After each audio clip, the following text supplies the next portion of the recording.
Hi hello ನಮಸ್ತೆ ಎಲ್ಲರಿಗೂ welcome back to my YouTube channel. ಮೊನ್ನೆ ಉಡುಪಿ ಲಾಗ್ ಅಪ್ಲೋಡ್ ಮಾಡಿಲ್ಲ ಬಿಕಾಸ್ ಯಾಕಂದರೆ ನನಗೆ ಥ್ರೋಟ್ ಇನ್ಫೆಕ್ಷನ್ ಆಗಿ ಕಂಪ್ಲೀಟ್ ವಾಯ್ಸ್ ಹೋಗ್ಬಿಟ್ಟಿತ್ತು. ಸೊ ಈಗಲೂ ನನ್ನ ವಾಯ್ಸು ಸರಿ ಹೋಗಿಲ್ಲ. ಸೊ ನಿಮಗೆ ಗೊತ್ತಿದೆಯಲ್ವಾ, ಸೊ ಜಾಸ್ತಿ ದಿನ ಬ್ರೇಕ್ ಬಿಡಬಾರ್ದು ಅಂತ ಅಪ್ಲೋಡ್ ಮಾಡ್ತಾ ಇದ್ದೀನಿ.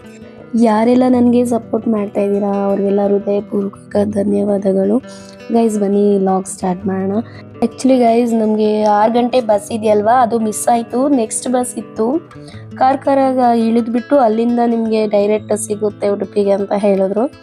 ಬಟ್ ಯಾರ ಮೇಲೇನೂ ಲೈಫಲ್ಲಿ ನಂಬಿಕೆ ಅಂತೂ ಇಡಕ್ಕೆ ಹೋಗಬೇಡಿ. ಯಾಕಂದರೆ ನಾವು ಡ್ರೈವರ್ನ ಕೇಳಿದ್ವಿ, ಇನ್ನೂ 7:15 ಹೋಗುತ್ತೆ ಅಂತ ಹೇಳಿದ್ರು. ಬಟ್ ಟೈಮ್ ನೋಡಿದ್ರೆ 6:30 ಆಗಿತ್ತು. ಇನ್ನೂ ಹಾಫ್ ಆನ್ ಅವರ್ ಇರುತ್ತಲ್ಲ, ಅಷ್ಟರಲ್ಲಿ ದರ್ಶನ ಮಾಡ್ಕೊಂಬರೋಣ ಅಂತ ನಾವು ದರ್ಶನಕ್ಕೆ ಹೋಗಿದ್ವಿ. ಬಟ್ ಬಸ್ ಬಿಟ್ಟು ಹೋಗ್ಬಿಟ್ಟಿದ್ದಾರೆ. ಸೊ ನಮ್ಮ ಮನೆಯವರು ಕಾಲ್ ಮಾಡ್ತಾನೆ ಇದ್ರು ದರ್ಶನ ಮಾಡ್ಕೊಬೇಕಾದ್ರೆ ಬಸ್ ಹೋಗ್ತಾ ಇದೆ ಅಂತ.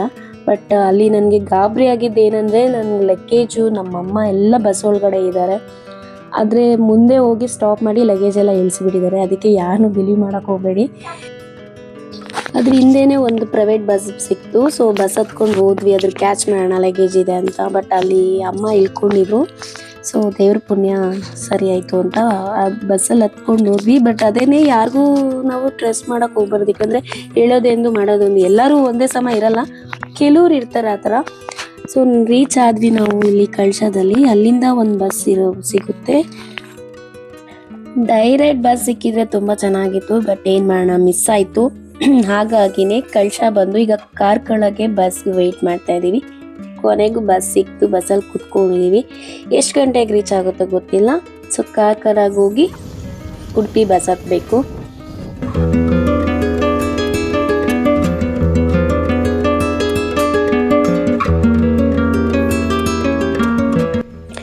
ಆ ಕಡೆ ಕ್ಲೈಮೇಟ್ ಅಂತೂ ಪೀಸ್ ಆಗಿತ್ತು, ತುಂಬಾ ಚೆನ್ನಾಗಿತ್ತು. ಸೊ ಬೆಳಗಿನ ಜಾವನೇ ಮಳೆ ಬರ್ತಾಯಿತ್ತು, ನೋಡೋಕ್ಕೆ ಸುಂದರವಾಗಿತ್ತು ಆ ಕಡೆ.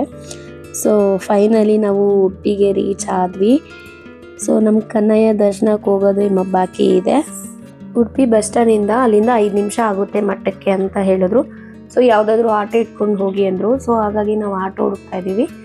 ಸೊ ಇವಾಗ ಆಟೋ ಸಿಕ್ತು. ಆಟೋಗೆ ಜಾಸ್ತಿ ಏನು ಚಾರ್ಜ್ ಮಾಡಲ್ಲ, 50 ರೂಪೀಸ್ ಚಾರ್ಜ್ ಮಾಡ್ತಾರೆ ಮಠಕ್ಕೆ ಕರ್ಕೊಂಡು ಹೋಗೋಕ್ಕೆ. ಸೊ ನಾವು ಹೋಗ್ತಾ ಇದ್ದೀವಿ, ಬನ್ನಿ ಹೋಗೋಣ.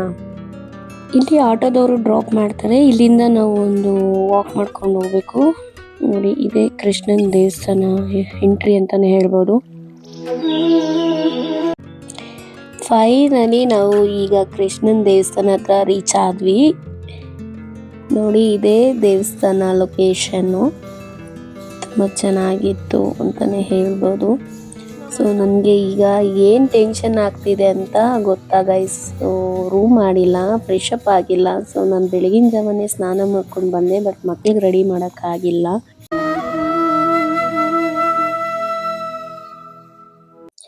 ಗೈಸ್ ಇಲ್ಲಿ ದೇವಸ್ಥಾನದಿಂದ ರೂಮ್ಸ್ ಸಿಗೋದಿಲ್ಲ, ಜಸ್ಟ್ ಲಗೇಜ್ ಕೌಂಟರ್ ಮಾತ್ರ ಇದೆ ಅಂತ ಹೇಳಿದ್ರು. ಸೊ ನಾವು ಹೋಗಿ ಬೇಗ ಲಗೇಜ್ ಎಲ್ಲ ಹಾಕಿ ಅಲ್ಲೇ ಸ್ವಲ್ಪ ಮಕ್ಳಿಗೆ ರೆಡಿ ಮಾಡಿ ದರ್ಶನಕ್ಕೆ ಬಂದ್ವಿ.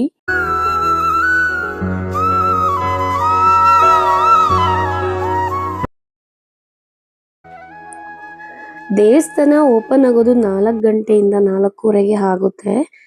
ಸೊ ನಮಗೆ ದರ್ಶನ ಟೈಮಿಂಗ್ಸ್ ಬಂದು 9:45 11 ಗಂಟೆವರೆಗೂ ಸಿಗುತ್ತೆ ಗೈಸ್.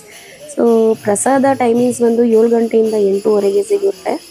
ಮಧ್ಯಾಹ್ನ ಊಟ ಬಂದು 12 ಗಂಟೆಯಿಂದ 2 ಗಂಟೆಗೆ. ಸಂಜೆ ಊಟ ವ್ಯವಸ್ಥೆ ಬಂದು 7 ಗಂಟೆಯಿಂದ 8:00ವರೆಗೆ ಇರುತ್ತೆ. ಸೊ ದೇವಸ್ಥಾನ ಕ್ಲೋಸ್ ಆಗೋದು 9 ಗಂಟೆಯಿಂದ 9:00ವರೆಗೆ ಕ್ಲೋಸ್ ಆಗುತ್ತೆ. ಇಲ್ಲಿ ಅಬ್ಸರ್ವ್ ಮಾಡಿದ್ದೀರಾ, ನನಗೆ ಆ ಶ್ರೀಕೃಷ್ಣ ದೇವ್ರ ದರ್ಶನ ನಿಜವಾಗ್ಲೂ ಸಿಕ್ತು ಅಂತಲೇ ಹೇಳ್ಬೋದು. ನೋಡಿ, ಬೆಳಕಿಂದ ಕೊರಲು ಬಂದಿದೆ. ಸೊ ನನಗಂತೂ ತುಂಬಾ ಆನಂದ ಆಯಿತು. ಇವತ್ತು ವಿಶೇಷವಾದ ದಿನ ಅಂತೆ, ಏಕಾದಶಿ ಅಂತೆ. ಆ ಉಡುಪಿಯಲ್ಲಿ ಏಕಾದಶಿ ದಿನ ಆ ಶ್ರೀಕೃಷ್ಣ ದರ್ಶನ ಪಡೆದೆ, ತುಂಬಾ ಖುಷಿ ಆಯಿತು. ಸೊ ನಿಮ್ಮೆಲ್ಲರಿಗೂ ಆ ದೇವರು ಆಶೀರ್ವಾದ ಅನುಗ್ರಹ ಸಿಗಲಿ ಅಂತ ಬೇಡ್ಕೊತೀನಿ. ನೋಡಿ, ಇವತ್ತು ಉಡುಪಿ ದೇವಸ್ಥಾನದಲ್ಲಿ ಎಲ್ಲ ಭಗವದ್ಗೀತೆ ಜೋಡಿಸಿದ್ರು. ನೋಡೋಕ್ಕೆ 2 ಕಣ್ಣು ಸಾಲದು, ತುಂಬಾ ಆನಂದ ಆಯಿತು ನನಗೆ. ಇವತ್ತು ಏಕಾದಶಿ ಇರೋದ್ರಿಂದ ಉಡುಪಿಯಲ್ಲಿ ಅನ್ನ ಪ್ರಸಾದ ಇರಲಿಲ್ಲ. ಸೊ ನಮಗೆ ಅನ್ನ ಪ್ರಸಾದ ಸಿಕ್ಕಿಲ್ಲ. ಬಟ್ ನಮಗೆ ತುಂಬಾ ಖುಷಿ ಆಯಿತು. ಯಾಕಂತೀರಾ, ಏಕಾದಶಿ ದಿನ ಶ್ರೀಕೃಷ್ಣನ ದರ್ಶನ ಪಡೆಯೋಕ್ಕೆ ತುಂಬ ಪುಣ್ಯ ಮಾಡ್ಕೊಂಡಿರ್ಬೇಕಂತೆ. ಸೊ ಆ ಪುಣ್ಯ ನಾನೆಲ್ಲೋ ಮಾಡ್ಕೊಂಡಿದ್ದೀನಿ ಅಂದ್ಕೊಂಡಿದ್ದೀನಿ. ಕನಕದಾಸರಿಗೆ ಭಕ್ತಿ ಮೆಚ್ಚಿ ಕಿಂಡಿ ಮುಖಾಂತರ ದರ್ಶನ ಕೊಟ್ಟ ಆ ಶ್ರೀಕೃಷ್ಣ ಭಗವಂತ. ಇದೇ ಕನಕದಾಸರ ದರ್ಶನ ಪಡೆದ ಕನಕನ ಕಿಂಡಿ. ಫೈನಲಿ ಉಡುಪಿ ಕೃಷ್ಣನ ದರ್ಶನ ಚೆನ್ನಾಗಾಯಿತು. ಸೊ ನೆಕ್ಸ್ಟು ಹೋಗೋದು ನಾವು ಬೀಚ್ ಹತ್ರ ಹೋಗೋಣ ಅಂದ್ಕೊಂಡಿದ್ದೀವಿ ಗೈಸ್. ಸೊ ಈ ಲಾಗ್ ಇಲ್ಲೇ ಎಂಡ್ ಮಾಡ್ತಾ ಇದ್ದೀನಿ. ನೆಕ್ಸ್ಟ್ ಲಾಗಲ್ಲಿ ಸಿಗ್ತೀನಿ. ಯಾರಿಗೆಲ್ಲ ನನ್ನ ಲಾಗ್ ಇಷ್ಟ ಆಗಿದ್ರಲ್ಲಿ ಪ್ಲೀಸ್ ಒಂದು ಲೈಕ್ ಕೊಡೋದು ಮರಿಬೇಡಿ. So thank you for watching. Take care. Bye.